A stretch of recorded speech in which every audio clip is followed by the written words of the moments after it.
ናብ ካልእ ዜና ምስ ንሰግር ነበርቲ ንኡሳን ዞባታት ዓዲ ቀይሕ ሰገነይትን ደቀ ምሓርን ተጻብኦታት ብንቕሓት እናመከቱ ኣብዚ ሰላሰል ዘሎ መደባት ልምዓት ሃገር ኩሉ ካብኦም ዝሕተት ከበርክቱ ድልዋት ምዃኖም ኣረጋጊጾም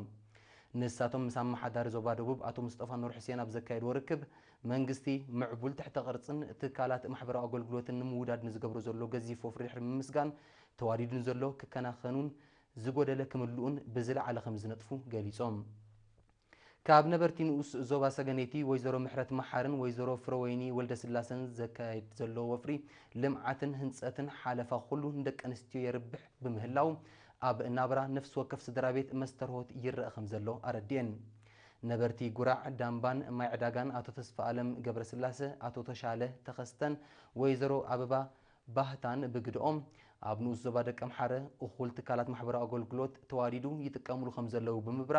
ብፍግረ መሬት ኣብ ውሽጢ ከተማ ደቀ ምሓረ ተፈጢሩ ዘሎ ዓብ ስንጭሮ ንምፍዋስ ናይ ማሽነሪ ደገፍ ክግበረሎም ከምኡውን ንዝያዳ ምዕባለ ምዕዳል መሬት ከተማ ክቀላጠፍ ተማሕፂኖም